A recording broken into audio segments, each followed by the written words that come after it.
मनुष्य की जो ब्रेन है, मस्तिष्क है, वास्तव में आज तक हम सभी डॉक्टर्स को कितना परसेंटेज ही समझ है। बाकी ये इतना कॉम्प्लेक्स है कि इसको समझना सचमुच बहुत डिफ़िकल्ट है।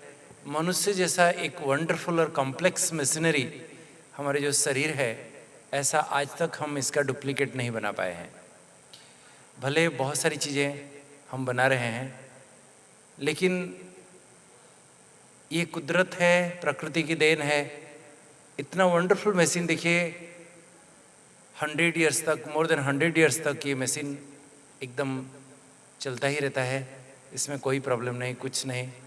अभी अभी थोड़े समय से हम सभी बीमार होने लगे हैं, नहीं तो आप देखिए जब से पैदा हुए हैं हमारे हार्ट एकदम धड़क धड़क धड़क धड़क कंटिन्यूसली चलता रहता है। कोई ऐसा मशीन देखे हैं जो 100 ईयर्स तक बिल्कुल चलता रहे ऐसे? तो हमारे ब्रेन इतना कॉम्प्लेक्स है कि किसी साइंटिस्ट ने कहा है, अगर सारे न्यूयॉर्क सिटी के जो नेटवर्क्स हैं, अगर उसको सबको कंपेयर किया जाए ब्रेन के साथ, हमारा ब्रेन न्यूयॉर्क सिटी के नेटवर्क से कई हज़ार गुना, लाखों गुना कॉम्प्लेक्स है। तो परंतु इस ब्रेन को कौन कितना यूटिलाइज करता है, कौन यूज़ करता है, सारा खेल उस पर है। हम ये ब्रेन के बहुत सारे थोड़ा सा ही फंक्शन को ही यूज़ करते हैं। अगर इसको सही रीति से यूज़ किया जाए तो मनुष्य क्या नहीं कर सकता है। दुनिया में जो बातें प्रचलित है, मान्यताएं हैं, उसी एक्चुअली दौड़ में ही हम सभी दौड़ते रहते हैं। परंतु संसार से हटकर कुछ कोई सोचता है तो ही दुनिया के लिए कुछ नवीनता, नई चीज़ की इन्वेंशन करके वो दिखाता है। जैसे हम सभी देखिए, आज दुनिया में सभी उड़ रहे हैं, परंतु कुछ 100 साल पहले मनुष्य कभी सोचा नहीं था कि वो पंछियों की तरह आकाश में उड़ सकता है। लेकिन हम सभी प्रयास करके आज देखिए कहाँ कहाँ उड़ के जा रहे हैं। आज से सिर्फ, चलो उतना दूर नहीं, आज से सिर्फ 20 साल पहले कोई अगर बोलता कि इतना छोटा सा एक इंस्ट्रूमेंट है जिसमें आप दुनिया के किसी कोने में किसी के साथ बात कर सकते हो, लोग क्या सोचते? आपको पागल सोचते। लेकिन आज किसी के मन में विचार चला और वो कुछ बना के दिया हम सभी के सामने, हम सभी यूज़ कर रहे हैं। तो मनुष्य के पास कुछ भी वास्तव में असंभव नहीं है, वो कुछ भी करके दिखा सकता है। परंतु इस प्रकार का उसके मन में सोच चले तो ही तो होगा ना। तो आज तक बहुत सारे लोग आपको कहेंगे, अरे डायबिटीज़ तो असाध्य है, दुस्साध्य है, ये तो इनक्यूरेबल है, ये बीमारी ठीक नहीं होती है। तो वो विचार मन में हम ठान लेते हैं, तो फिर कैसे ठीक हो सकते हैं?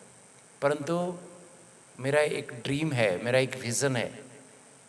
जैसे कई बीमारी आज संसार से निश्चिह्न है, हम टोटली इराडिकेट कर चुके हैं, इस प्रकार डायबिटीज़ को भी हम बिल्कुल निश्चिह्न कर सकते हैं।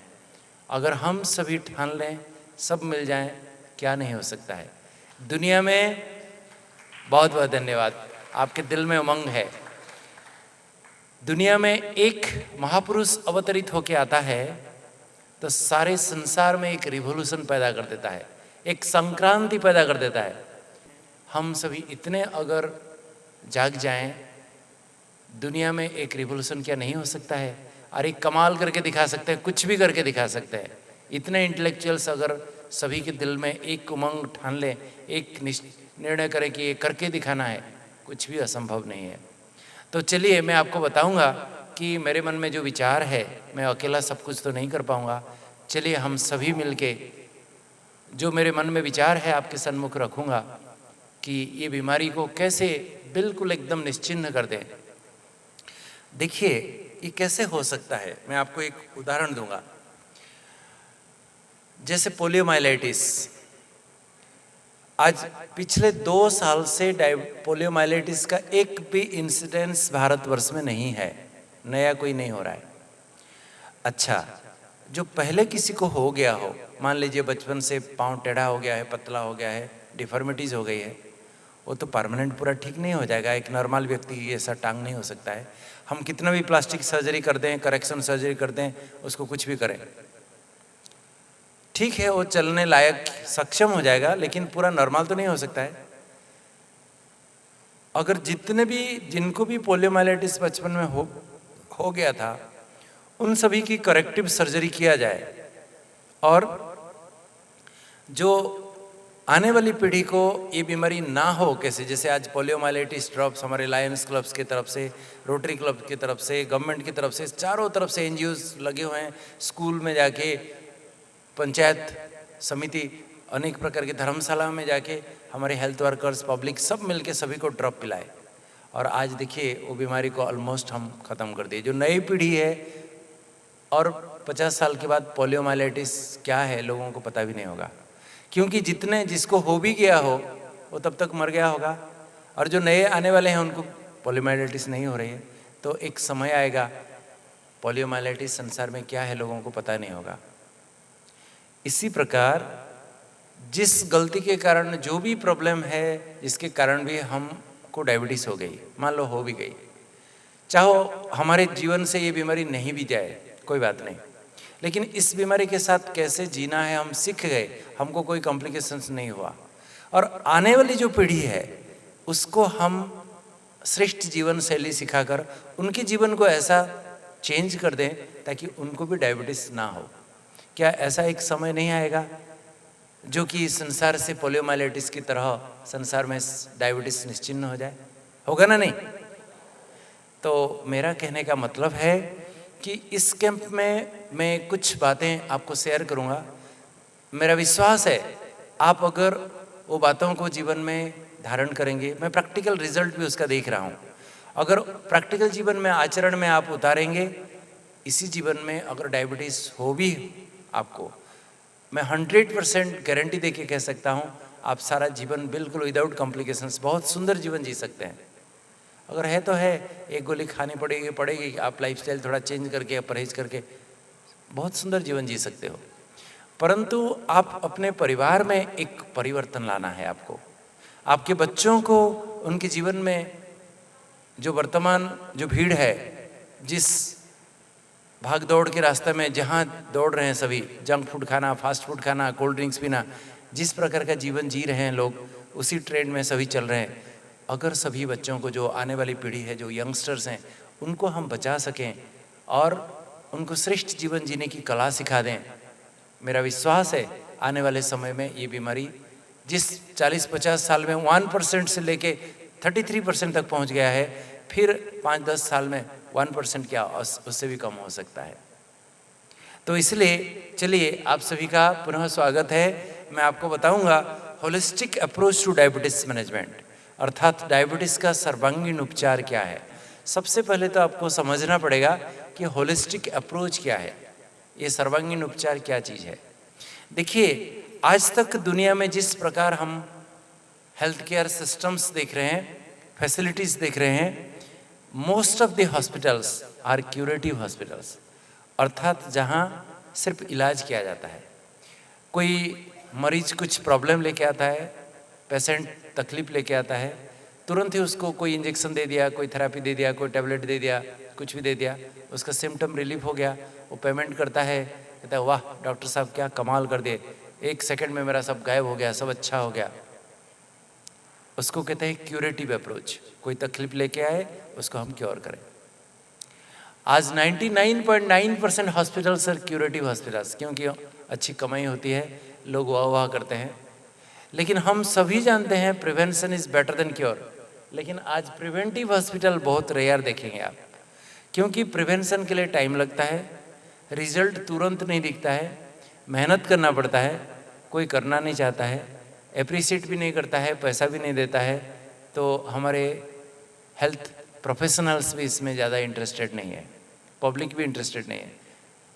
बहुत सारे मोटे मोटे लोग आएंगे मेरे पास, मैं जब लाइफस्टाइल की बात सुनाता हूँ, भाई खान पान थोड़ा परहेज करो, थोड़ा वॉकिंग करो, एक्सरसाइज करो, डॉक्टर साहब छोड़ो ना, कोई गोली दे दो ना, तुरंत वजन घट जाए, गोली खा ले और तुरंत एकदम स्लिम हो जाए, फिट हो जाए। मेहनत करना कोई नहीं चाहता है। तो कहने का मतलब है हम सभी को पता है prevention is better than cure, परंतु प्रिवेंशन के लिए जो मेहनत करना पड़ता है किसी को भी पसंद नहीं है। इसलिए प्रिवेंटिव हॉस्पिटल्स बहुत कम देखेंगे आप। तीसरे प्रकार है प्रोमोटिव, अर्थात दिन प्रतिदिन हमारे स्वास्थ्य में प्रमोशन हो, बढ़ोतरी हो, हमें किसी भी प्रकार की बीमारी न आए, हमारे स्वास्थ्य का विकास हो। ये भी टाइम कंज्यूमिंग है, ये भी तुरंत रिजल्ट नहीं दिखेगा, तुरंत कोई पैसा नहीं देगा, इसलिए इस प्रकार का हॉस्पिटल भी बहुत रेयर है। लेकिन हॉलिस्टिक हॉस्पिटल तो और ही रेयर है।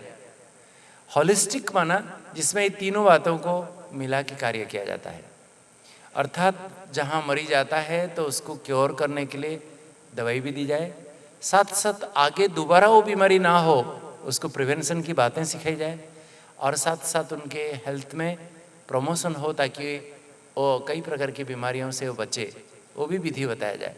ये तीनों को अगर शामिल करके हम अगर किसका इलाज कर रहे हैं, इसको कहते हैं होलिस्टिक अप्रोच, जहाँ क्यूरेटिव, प्रिवेंटिव, प्रोमोटिव तीनों बातें समाहित है, उसको कहते हैं सर्वांगीण उपचार व होलिस्टिक ट्रीटमेंट।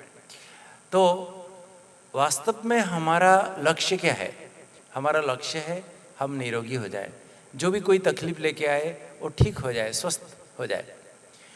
आज दुनिया में बहुत प्रकार के पाथीज हैं, एलोपैथी, होम्योपैथी, नेचुरोपैथी, कई पाथीज है, परंतु दोस्तों नो पाथी इज कंप्लीट। कोई भी पाथी 100% सब बीमारियों के लिए ठीक है आप नहीं कह सकते। हर एक पाथी में कुछ न कुछ विशेषता भी है, कुछ ना कुछ कमी भी है। जैसे एलोपैथी इमरजेंसी मेडिसिन के लिए, सर्जरी के लिए अनपैरेलल। होम्योपैथी में कई प्रकार के स्किन डिजीजेस, क्रॉनिक डिजीज ठीक हो जाते हैं। इसी प्रकार आप आयुर्वेद में हमारे कई प्रकार के बात जो होते हैं, आर्थराइटिस वगैरह, उसके लिए अच्छा कहते हैं। तो हर एक पाथी की अपनी अपनी विशेषता है, लेकिन उसमें शॉर्टकमिंग्स भी है। परंतु हमारा लक्ष्य अगर है कि पेशेंट ठीक हो जाए, हम अगर सभी प्रकार की पाथी को अपनाते हुए वो ठीक हो जाए, अगर हम किसी का इलाज करते हैं तो उसको कहेंगे होलिस्टिक अप्रोच। माउंट आबू में जो हमारे global hospital and research centre है, it is a holistic health care centre. वहाँ सर्वांगीण रीति से हम इलाज करते हैं, खाली एलोपैथी नहीं, हमारे पास होम्योपैथी भी है, आयुर्वेद भी है, मैग्नेटोथेरेपी भी है, एक्यूप्रेशर भी है, सब प्रकार की पाथीज है। जिसको जो चाहिए, हमारा लक्ष्य है जो भी आए वो ठीक होके जाए। इसलिए सब प्रकार की पाथी को एमालगमेट करते हुए अगर आप इलाज करते हैं, उसको कहते हैं होलिस्टिक अप्रोच। और एक बात है, आज WHO का कहना है हेल्थ माना it is complete physical, mental and social wellbeing of a person and not merely the absence of disease और इन्फर्मिटी। किसी को कोई बीमारी ना हो तब उसको स्वस्थ कहेंगे नहीं।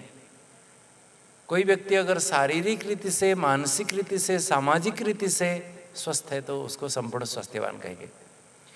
लेकिन आज का जो मॉडर्न मेडिसिन है, we focus the physical elements only, खाली शारीरिक बीमारी को फोकस करते हैं, लेकिन उसके मन में क्या चलता है, उसके परिवार वालों को क्या हो रहा है, कोई देखता नहीं है। खास करके जो बड़े बड़े टर्शियरी केयर सेंटर्स है, कॉरपोरेट हॉस्पिटल्स है, बड़े सिटीज़ में यही दुरावस्था है। बॉम्बे में मैं जब ट्रेनिंग करता था, मुझे उस समय देखा हूँ प्रैक्टिकली, कोई भी पेशेंट जब ऑपरेशन थिएटर में आता था, उसको चेंज करके वार्ड से चेंज करके ट्रॉली में जब लिया जाता था, ऑपरेशन थिएटर में कई लोग खड़े हैं, कई प्रकार के लोग हैं, सब हैं, लेकिन अंदर घुसाड़ते ही कोई आएगा, फट से ही एकदम उसको कपड़े नंगा कर देगा। कोई आएगा इतना बड़ा एकदम निडल पोक कर देगा, कोई इतना बड़ा नली नाक में घुसाड़ देगा, जब तक वो बेहोश भी नहीं हुआ है। तो उसकी मानसिक स्थिति क्या होती होगी? आखिर मनुष्य है, उसको लाज शर्म भी तो है, कोई नहीं देखेगा। कोई मर जाता है, तुरंत आके एक व्यक्ति आएगा, तुम्हारा आदमी मर गया, ले जा। अरे भाई, ऐसा भी बोलना होता है? तो आज मनुष्यों को लोग इस प्रकार का ट्रीटमेंट कर रहे हैं, जैसे कि कोई गाड़ी मोटर बिगड़ जाए, गैरेज में लेते ही जैसे मैकेनिक क्या करता है, फट से लेके नट बोल्ट टाइट करके ठोक ठाक करके पूरा, लो तुम्हारी गाड़ी दे दो पैसा इतना। तो आज मनुष्यों को इस तरह इलाज किया जा रहा है। आखिर हम सभी इमोशनल बीइंग्स हैं, हमारे एक इमोशन भी है, वो भूल गए हैं लोग। मुझे याद है मैं जब मेडिकल कॉलेज में एडमिशन लिया था, हमारा पहला दिन का फर्स्ट लेक्चर था। हमारे professor of medicine, professor of anatomy, late professor Tripathi, he came and he told the first sentence he told, till now, अभी तक भी मैं उसको मेरे हार्ट में इंस्क्राइब करके रखा हूँ। उन्होंने कहा, my dear children, whatever pathies you may read, may it be allopathy, may it be homeopathy, may it be naturopathy, but unless you have sympathy, you will never become a successful doctor in your life. कितनी सुंदर बातें हैं, सुनिए। देखिए, आज इसलिए doctor को next to God कहा जाता था। आज डॉक्टर के पास वो सिंपैथेटिक एटीट्यूड नहीं है, उसकी कमी है, जिसके कारण इतनी तेज गति से बीमारियां फैलती जा रही है और डॉक्टर को लोग बदनाम भी कर रहे हैं, डॉक्टर के नाम में केस भी फाइल कर रहे हैं। तो इसको हम कहते हैं the sympathetic touch, the missing dimension, the fourth dimension, spiritual health. आज इसकी कमी है। अगर हम फिजिकल, मेंटल, सोशल के साथ साथ स्पिरिचुअल डायमेंशन को भी ऐड करते हुए इलाज करते हैं तो ही कहेंगे सर्वांगीण उपचार, तो ही कहेंगे होलिस्टिक अप्रोच। तो what is spiritual touch, spiritual health? जो दिल से सभी के प्रति शुभ भावना, शुभकामनाएं, इसका भी भला हो जाए, अच्छा हो जाए, ऐसे आउट ऑफ सिंपैथी जब हम किसी को टच करते हैं, इसको कहते हैं हीलिंग टच व स्पिरिचुअल टच, जिससे सारी बीमारी इससे ही ठीक हो जाती है। दवाई कुछ भी दे दो, अगर डॉक्टर की भावना पेशेंट के प्रति ठीक है, पेशेंट की भावना और रेस्पेक्ट और फेथ डॉक्टर के प्रति है, वो कुछ भी दे देगा, वो ठीक हो जाएगा। लेकिन अगर दोनों के आपस में अंडरस्टैंडिंग नहीं है, उनका आपस में ट्यूनिंग नहीं है, एक दूसरे को संदेह की दृष्टि से देखते हैं, वो कुछ भी, कितना भी पावरफुल मेडिसिन दे दे, वो ठीक होने वाला है ही नहीं। तो इसलिए स्पिरिचुअल हेल्थ की आज आवश्यकता है। परंतु स्पिरिचुअल हेल्थ किसे कहा जाता है, लोगों को पता नहीं है। मुझे भी पता नहीं था। ऑल्दो आज से 20 साल पहले, 10-20 साल पहले अगर कभी भी नेट में आप ढूंढते कि what is the complete definition of health, WHO का डेफिनेशन था, it is complete physical, mental, social and spiritual wellbeing of a person and not merely the absence of disease और इन्फर्मिटी। लेकिन आज नेट ढूंढिए, देखिए, वो स्पिरिचुअल डायमेंशन को delete कर दिया गया है, क्योंकि स्पिरिचुअल हेल्थ क्या है लोगों को पता ही नहीं है। Even our doctors, they do not know. मुझे भी पता नहीं था जब तक Brahma Kumaris world spiritual university में मैं ज्वाइन नहीं किया। मैं जब ब्रह्मा कुमारीज ज्वाइन किया, it is a spiritual university, तो यहाँ स्पिरिचुअल हेल्थ क्या है मुझे समझ में आया। आज से लगभग 30 साल पहले जब इस संस्था में मैं आया था, मुझे किसने परिचय कराया मेरा, हमारी उस समय मुख्य प्रशासिका दादी प्रकाश मणि जी थी। तो उनको बताया कि दादी जी ये एक डॉक्टर है। तो दादी वेलकम करके मुझे कहती है, doctor you have to become a double doctor, तुमको डबल डॉक्टर बनना है। मैं उस समय समझ नहीं पाया। मैं बोला, दादी डबल डॉक्टर बनना क्या मतलब है? तो दादी कहती है, आप शारीरिक बीमारी तो ठीक कर ही रहे हो, लेकिन आप अभी एक स्पिरिचुअल डॉक्टर बनो। तो स्पिरिचुअल हेल्थ क्या है, मैं ये ब्रह्मा कुमारी संस्था में जब आया मुझे पता चला। वास्तव में स्पिरिचुअल हेल्थ माना, आप देखिए हम सभी कौन हैं? क्या ये शरीर है? मुझे अगर कोई पूछता है आप कौन हो, मैं कहूँगा मैं एक डॉक्टर हूँ। ठीक बोला? ठीक बोला?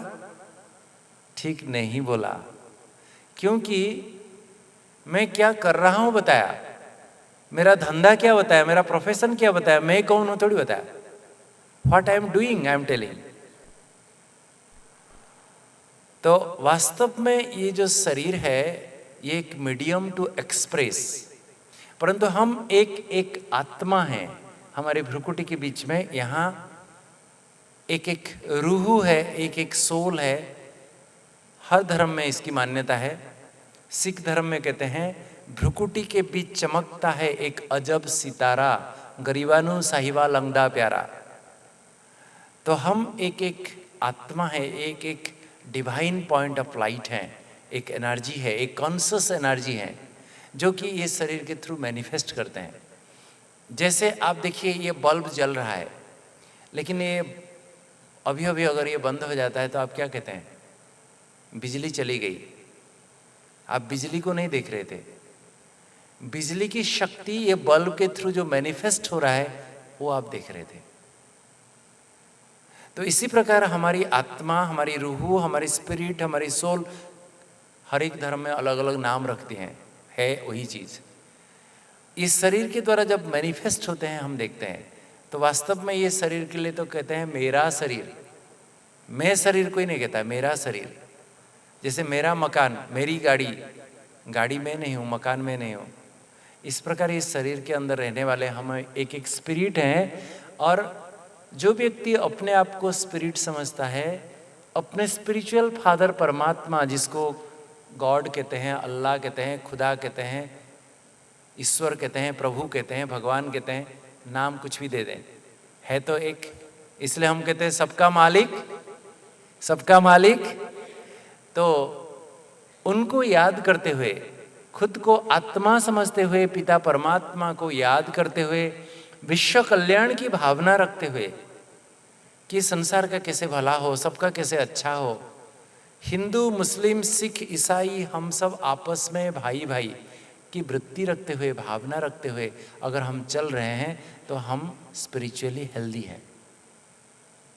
मैं एक आत्मा हूँ, मेरे पिता परमात्मा हैं, ये संसार एक परिवार है, वसुधैव कुटुंबकम है। यहाँ सबका मुझे भला करना है, सबका कल्याण करना है, सबको मदद करना है, सबको सहयोग देना है। हिंदू, मुस्लिम, सिख, ईसाई हम सब आपस में भाई भाई हैं। ऐसी वृत्ति रखते हुए हम अगर चलते हैं तो हम स्पिरिचुअली हेल्दी हैं।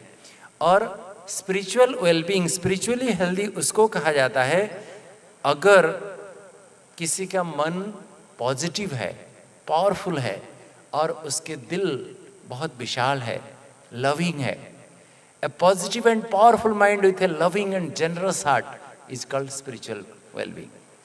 तो कोई व्यक्ति मन में सदा अच्छा सोचता है, अच्छा ख्यालात, अच्छे विचार मन में चलते हैं और सबके प्रति सहृदय है, सबके प्रति दिल भावना उसकी बहुत अच्छा है, उदार दिल है, विशाल दिल है, तब कहेंगे वो स्पिरिचुअली हेल्दी है। स्पिरिचुअलिटी और धर्म में अंतर है दोस्तों।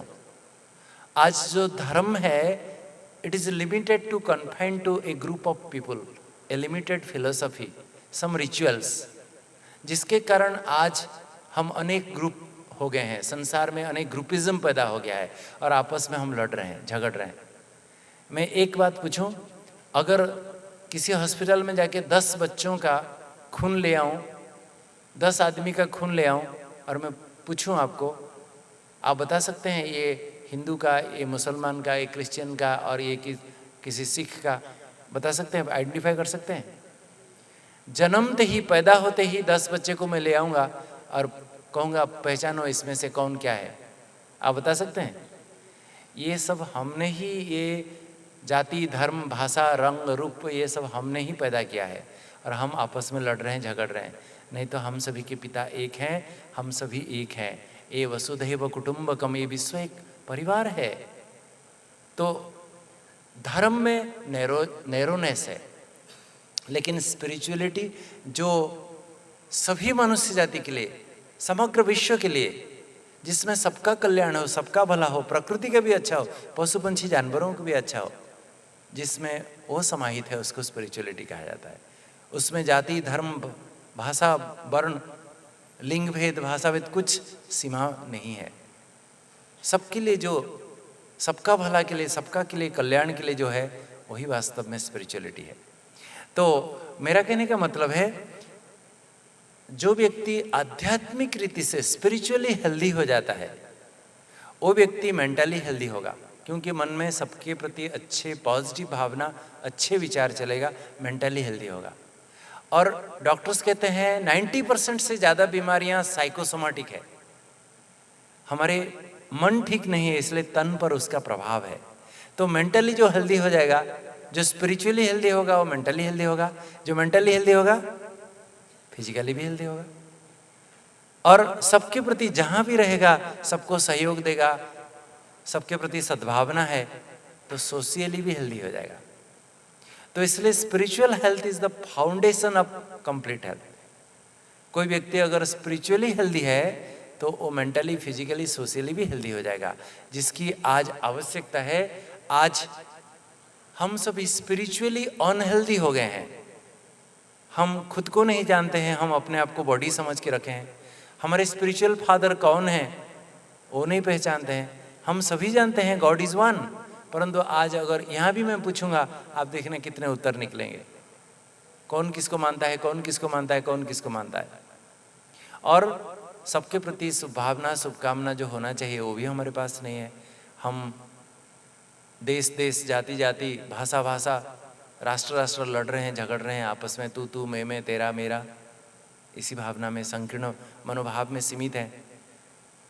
तो इसलिए कहने का मतलब है, जो व्यक्ति स्पिरिचुअली हेल्दी हो जाएगा, ही विल बी, उसका इंटरपर्सनल रिलेशन बहुत अच्छा हो जाएगा, सोशली वेलबींग हो जाएगा, physically, financially, vocationally, emotionally completely healthy हो जाएगा वो। तो social spiritual health is the foundation of complete health. परंतु डायबिटीज के लिए एक होलिस्टिक अप्रोच क्यों चाहिए? मैं आपको होलिस्टिक हेल्थ क्या है समझाने के लिए इतनी सारी बातें बताया। सर्वांगीण उपचार, इस प्रकार होलिस्टिक अप्रोच, डायबिटीज को एक सर्वांगीण उपचार की आवश्यकता आज क्यों चाहिए?